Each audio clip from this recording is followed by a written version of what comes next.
I, 35M, am struggling with a situation involving my grandfather Robert, 78M, that happened last month.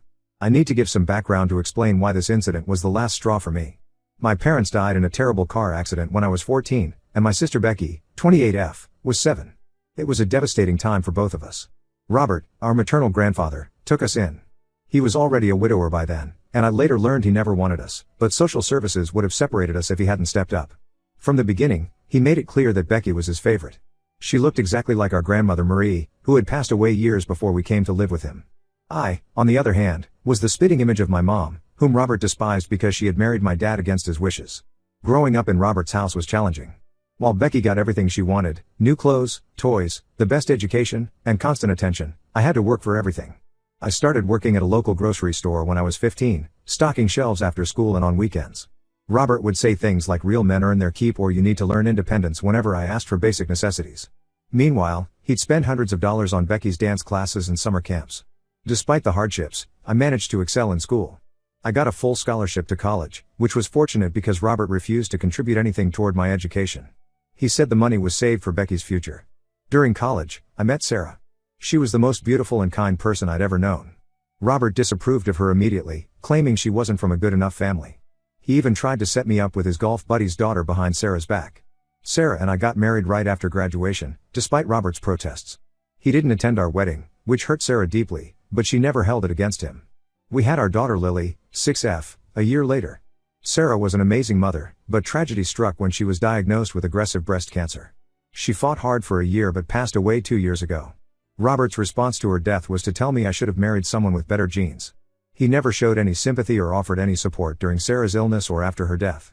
Lily looks exactly like Sarah, same auburn hair, same green eyes, same gentle smile. Maybe that's why Robert can barely look at her. He's never acknowledged her birthdays, never bought her a Christmas present, and always makes excuses to leave when she's around. It breaks my heart because Lily is such a sweet child who just wants her great-grandfather's love. I built my marketing firm from scratch over the past decade. It started as a one-man operation from my garage and has grown into a successful company with 50 employees.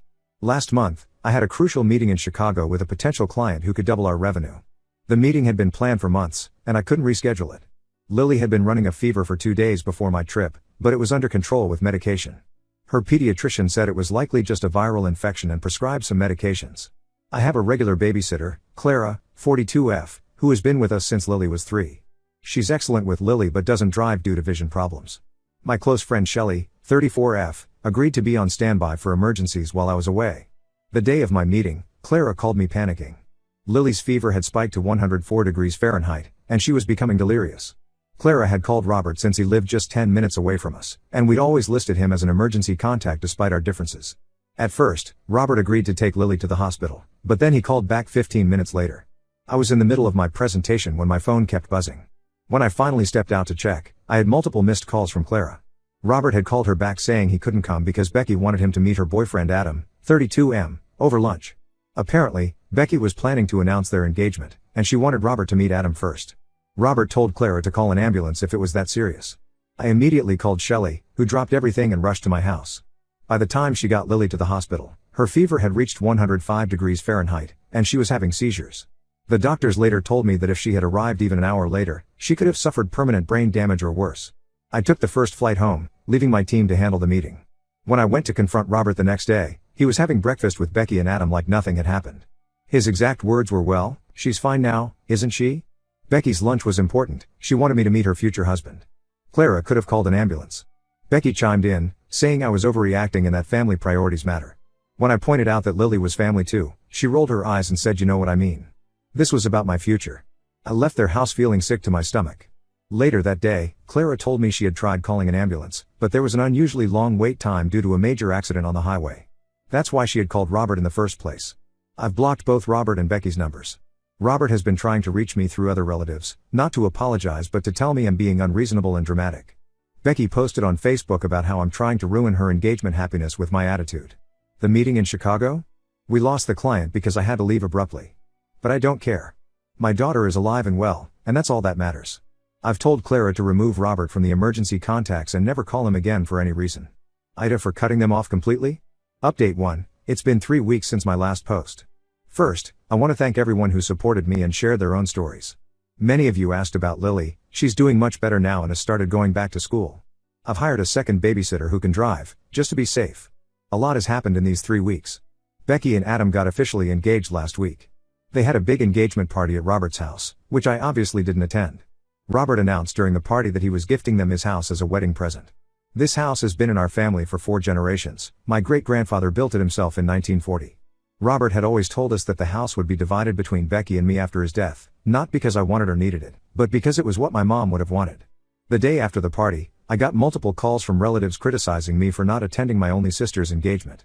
I didn't bother explaining because these were the same people who turned a blind eye when Robert mistreated me growing up. However, one call changed everything. My Aunt Emily, 76F, Robert's younger sister, called me late at night. She's always lived in Florida and wasn't very involved in our lives, so I was surprised to hear from her.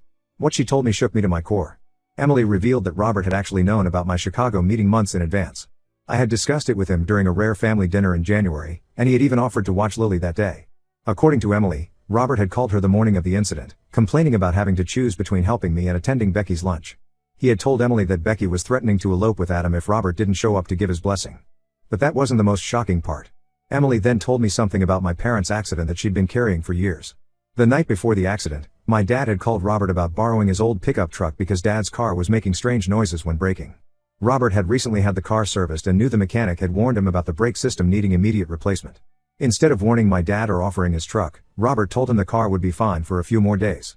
He was still angry about their marriage and wanted them to learn a lesson about responsibility. Emily said Robert had confessed this to her years ago during a drunken Christmas gathering. She had kept quiet all these years out of family loyalty, but after hearing about what happened with Lily, she couldn't stay silent anymore. She said she didn't want history to repeat itself with another child getting hurt because of Robert's spite. I confronted Robert the next day at his house. I didn't tell him about Emily's call immediately. Instead, I asked him about the house. He smugly told me that I didn't deserve any inheritance because I had been disrespectful to him my entire life. When I brought up my Chicago meeting and how he had originally offered to help, he denied ever having that conversation.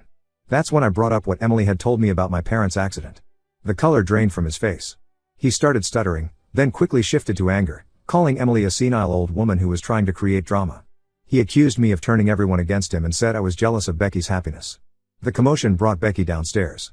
She had apparently been upstairs with Adam, looking at paint samples for their future home, my family home. When Robert told her what we were arguing about, she immediately started crying and defending him. She said I was trying to ruin her engagement happiness by bringing up ancient history. When I tried to tell her about Lily's hospital incident again, she screamed that I was being selfish and should think about the family's reputation. Adam stood awkwardly in the background during all this. I noticed him looking increasingly uncomfortable as Robert and Becky got more hysterical. At one point, he tried to suggest that maybe they should consider buying their own house instead, but Becky shut him down immediately. I left their house feeling both vindicated and deeply sad. Emily called again that evening to check on me. She apologized for not telling me about my parents sooner but said she had made a mistake in staying quiet and didn't want to repeat it. She also mentioned that Robert had called her in a rage, threatening to contest their late parents' will if she didn't retract her lies. Becky has been on a social media rampage since then, posting about how family should stick together and how some people, obviously referring to me, can't handle others' happiness. She's even posted old childhood photos of us, captioning them with things like missing when my brother wasn't so bitter. I've blocked both of them on every platform now. Some relatives have taken their side, saying I'm being cruel to an old man and a young bride-to-be. Others have reached out privately to share their own stories about Robert's manipulations over the years. Emily sent me some old letters from my mom to her, detailing how Robert had tried to sabotage her marriage multiple times. I'm starting to realize that cutting contact isn't just about Lily's incident anymore. It's about breaking a cycle of toxicity that has affected our family for decades. Update 2. It's been 2 months since my last update, and things have taken an unexpected turn. Becky and Adam got married last month in what she called the wedding of the century. She made sure everyone knew about my absence by leaving an empty chair at the family table with my name on it. Several relatives sent me photos of this powerful statement, as they called it. Robert apparently gave a tearful speech about how he wished all his family could be there to celebrate. The irony wasn't lost on me. The first sign of trouble came 2 weeks after the wedding. Adam called me out of the blue on a Sunday morning. I almost didn't pick up, thinking it was another relative trying to guilt-trip me, but something made me answer. Adam sounded stressed and frustrated, completely different from his usual confident self. He revealed that living with Robert had become unbearable. After gifting them the house, Robert had moved in, claiming he needed to oversee the family property. At first, it seemed like a temporary arrangement while they sorted out the paperwork, but Robert made it clear he had no intentions of leaving. According to Adam, Robert had turned their lives upside down. He would wake them up at 6 a.m. because that's when proper families have breakfast. He criticized everything from Adam's work schedule, he occasionally worked from home, to the way they loaded the dishwasher. When Becky defended Adam, Robert would guilt-trip her by bringing up how he'd sacrificed everything to raise her. The breaking point came when Robert started inviting his friends over for dinner without warning, expecting Becky to cook for everyone. When she couldn't because of work commitments, Robert told his friends that modern women don't know how to take care of their families anymore. Adam said he'd never seen Becky cry so much. Things got worse when Adam discovered that Robert had been opening their mail and had even called Adam's office pretending to be his father, asking about his work performance and salary. When Adam confronted him, Robert claimed he had every right to know about the financial stability of the man living in his house, completely ignoring the fact that he had legally gifted them the property. Last week, after another argument about Robert rearranging their furniture without permission, Adam finally put his foot down. He told Robert he needed to find another place to live. Robert threw a massive tantrum, accusing Adam of being ungrateful and turning his precious granddaughter against him. He called Adam a gold digger who was only interested in the house. Becky initially sided with Robert, but when he started calling her a disrespectful ingrate like me, something snapped in her. She backed Adam's decision and told Robert he had 3 days to leave. Robert stormed out, saying they'd regret this. Yesterday morning, Robert showed up at my doorstep with 2 suitcases. He looked disheveled and had clearly been crying. When I opened the door, he started talking about how he'd made mistakes and wanted to make amends. He said losing his home had made him realize the importance of family. I let him talk, but when he mentioned Lily's incident, he still tried to justify his actions. He said he had been in an impossible situation that day, choosing between his granddaughter's big moment and a simple fever. That's when I lost it. I reminded him how his choice could have cost my daughter her life, just like his spite toward my parents might have contributed to their accident. He broke down completely, sliding down against my doorframe. My neighbors started peeking out of their windows at the commotion. Robert kept saying he had nowhere else to go, that Emily lived too far away, and that as his grandson, I had a duty to help him. I told him he should have thought about duties when he had them toward me and Lily. I reminded him how he'd failed as a grandfather and great-grandfather, and that karma had finally caught up with him. Then I asked him to leave before I called the police. Becky called an hour later, crying about how I needed to help Robert because he's still family. I asked her where this family loyalty was when Lily was in danger. She hung up on me. Adam texted later, apologizing for involving me but saying he couldn't handle the situation anymore. I heard from Emily that Robert has been calling everyone in the family, telling them his own version of events, that Adam is abusive and has turned both his granddaughters against him. Some relatives have offered him temporary accommodation, but knowing Robert, I doubt any of those arrangements will last long. Lily asked about the commotion at our door yesterday. I simply told her that some people don't change even when life gives them multiple chances to do so. Update 3, it's been 6 months since everything happened, and I think it's time for a final update. After I refused to help Robert, he stayed with various relatives before finally moving in with Emily in Florida. Emily called me last month with some news that explained a lot but changed nothing. Robert had been behaving erratically at Emily's house, forgetting conversations, getting unnecessarily angry, and sometimes not recognizing people immediately. Emily took him to a neurologist, and he was diagnosed with early-stage dementia. The doctor said the condition might explain some of his recent aggressive behavior and mood swings, but also confirmed that during Lily's incident 6 months ago, he was completely aware of his actions. The doctor estimated the dementia symptoms had only started showing up in the last 2 months. Meanwhile, Becky and Adam's marriage has been going through rough patches. They sold the family house last month, the house that started all this drama. Adam got a job offer in Seattle, and they decided to move there for a fresh start. Becky tried to reach out to me before leaving. She came to my office since she knew I wouldn't let her into my house. During our conversation, she finally admitted that she had been blind to Robert's favoritism all these years. She shared some incidents from after my parents' death that she was too young to understand then, like Robert throwing away the only photos I had of our parents because they took up too much space, while carefully preserving every single one of Becky's dance recital pictures.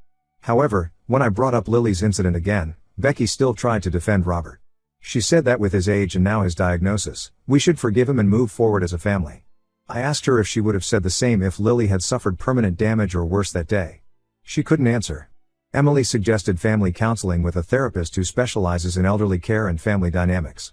She thought it might help us understand Robert's actions better, especially in light of his diagnosis.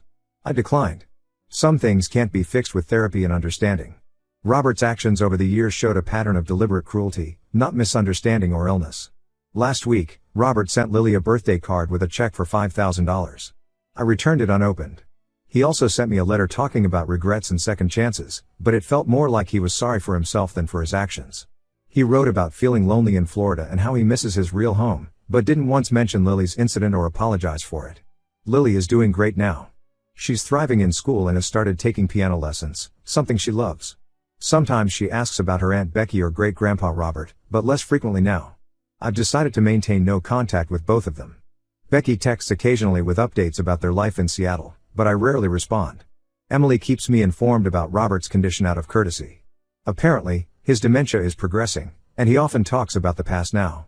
She said he recently cried about my parents' accident, but I don't know if that's genuine remorse or just the disease talking. Either way, it's too late to matter. Some relatives still think I'm being too harsh, that family should stick together no matter what.